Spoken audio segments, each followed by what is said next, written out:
The struggle to expel the Soviet Union from Afghanistan in the 1970s and 80s gave rise to the Mujahideen. They were a wide-ranging resistance movement that brought together local tribes and foreign fighters from across the Muslim world, with the aim of liberating the Afghan people from the grips of communist rule.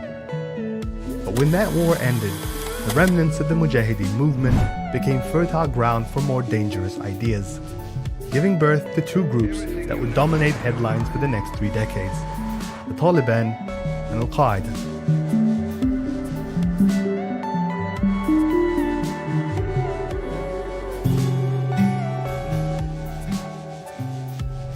In 1979, the Soviets invaded Afghanistan to prop up a weak communist government that had taken power in a coup a year earlier.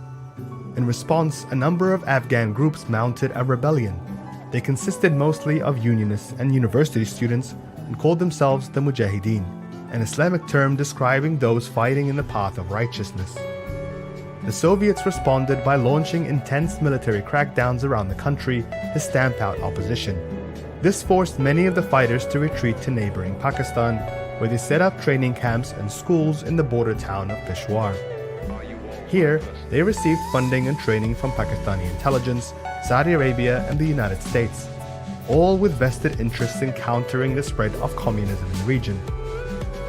The most prominent of these Afghan groups were Hizb Islami, headed by Galbuddin Hekmatyar, and Jamaat Islami, founded by Burhanuddin Rabbani, and its military wing, the Northern Alliance, which was led by guerrilla commander Ahmad Shah Massoud.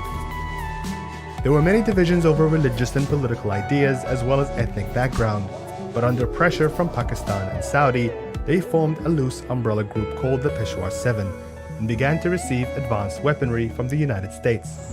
Because this revolution is an Islamic revolution, and it has its special aims and goals, which is to establish a pure Islamic system in Afghanistan, freedom of Afghanistan, and liberation of Afghanistan.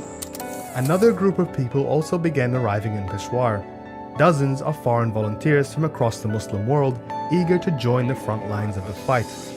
The most influential was a Palestinian scholar, Sheikh Abdullah Azzam, who had declared a ruling or fatwa while teaching in Saudi Arabia that urged all able Muslims to travel to Afghanistan and take up arms against the Soviets. Azzam insisted it was a religious duty to take part in the fight to free the Afghan people from the tyranny of the Red Army. Allah لا يهزم قوته لا تذل وهذا الذي غاب عن أذهان القوى الكبرى وعن أذهان الذين يدورون في فلك القوى الكبرى حتى غابت عن أذهان كثير من المسلمين الطيبين. Azzam moved to Peshawar and established Maktab al-Khidamat, the Arab Services Bureau, to house and organize the volunteers who began arriving and who would be nicknamed the Arab Afghans.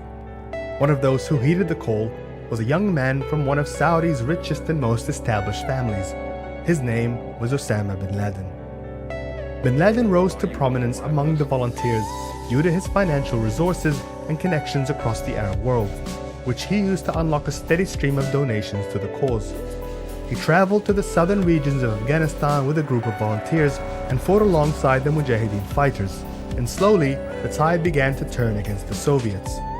As stories of the Mujahideen spread across the Muslim world, invigorated by the passionate writings of Abdullah Azzam, more people began to make the trek to Peshawar. Among them would be those with their own ideas of what the fight was actually about and how far it could expand. Some analysts suggest Arab governments like those in Egypt, Algeria, and Jordan seized on the opportunity and released Islamist militants from their jails in the hopes they would head to Afghanistan to fight and die there.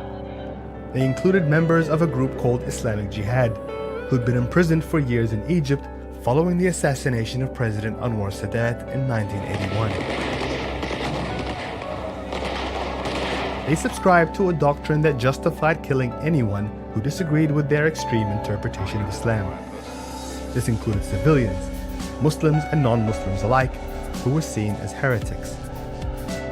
Their leader was Ayman al-Zawahiri, and he and a handful of other Egyptians traveled to Peshawar where they formed a close alliance with Osama bin Laden, who slowly grew distant from Abdullah Azzam and eventually left the Arab Services Bureau to set up his own organization.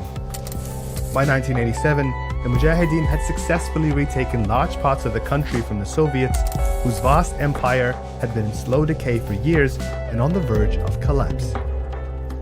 On the 20th of July, they announced their withdrawal, and the Mujahideen turned their attention to Afghanistan's communist government, who hauled itself up in Kabul until its surrender in 1992. The struggle for freedom waged by the people of Afghanistan is inspiration to free people all over the world.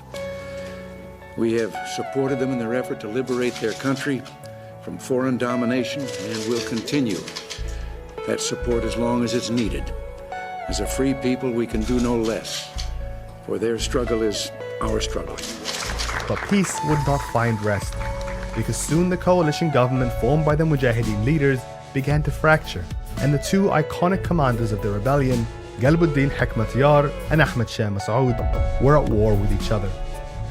Meanwhile, back in Peshawar, Osama bin Laden had successfully dominated the Arab camps, declaring himself as Emir, while Ayman al-Zawahiri and his group accused their former religious teacher Abdullah Azzam of being a Saudi agent who couldn't be trusted.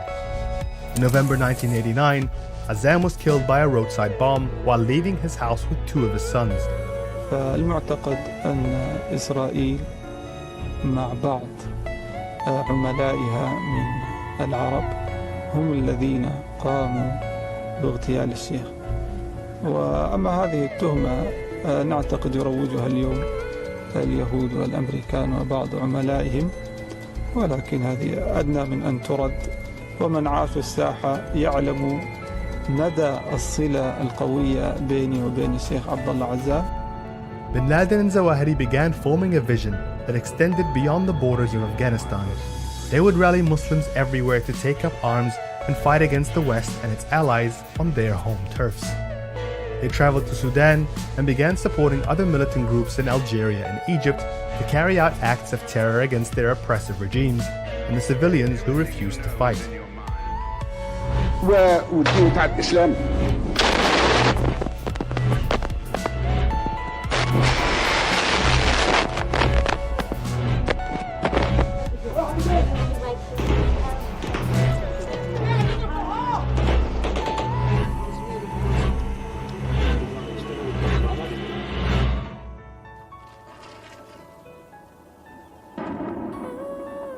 When they returned to Afghanistan, they found a new Afghan group had emerged amid the chaos of the ongoing civil war.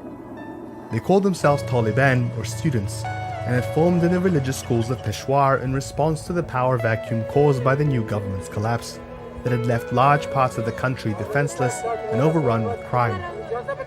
Led by their religious leader, Mullah Muhammad Omar, the Taliban promised to rescue the Afghan people from the tyranny of the warlords and restore the country to Islamic rule. With backing from Pakistani intelligence, they swept through the country and placed Kabul under siege for 2 years, before taking the capital in 1996 and establishing the Islamic Emirate of Afghanistan. They installed a strict punitive code, restricting the dress and behavior of Afghans and stamping out any perceived Western cultural influences. Under their protection, bin Laden continued to operate quietly, using his extensive financing networks to link up with similar-minded militants in the Middle East, Africa, and the US to plot attacks against their new imperial enemy. In February 1998, he published his message to the world in a London-based Arabic newspaper Al-Quds Al-Arabi, in which he issued his first fatwa as a self-declared Emir of Muslims. The ruling to kill all Americans and their allies, civilians and military, is an individual duty for every Muslim who can do it in any country in which it is possible to do it, in order to liberate the Al-Aqsa Mosque and the Holy Mosque from their grip, and in order for their armies to move out of all lands of Islam, defeated and unable to threaten any Muslim. That year, car bombing targeted 2 US embassies in Tanzania and Kenya, killing more than 200 people and putting him and his organization on the map. The US declared its old Mujahid ally a wanted terrorist and announced his group's name to the world, Al-Qaeda, the Foundation. Bin Laden publicly vowed to wage a terrorist war against America. We will not yield to this threat. We will meet it no matter how long it may take.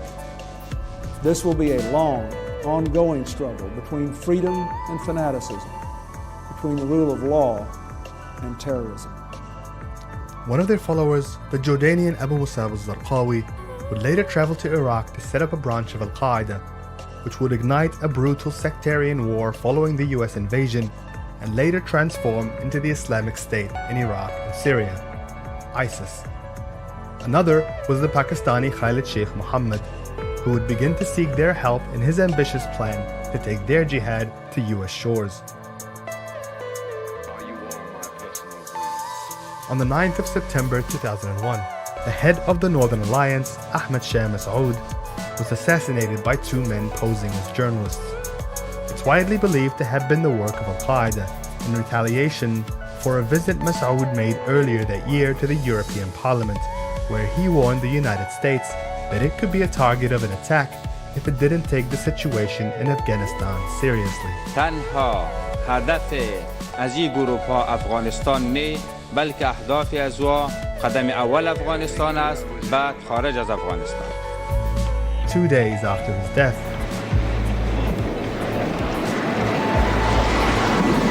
Oh, there's another one. Another plane just hit. Our war on terror begins with Al-Qaeda, but it does not end there. It will not end until every terrorist group of global reach has been found, stopped, and defeated. And tonight, the United States of America makes the following demands on the Taliban. Deliver to United States authorities all the leaders of Al-Qaeda who hide in your land. These demands are not open to negotiation or discussion.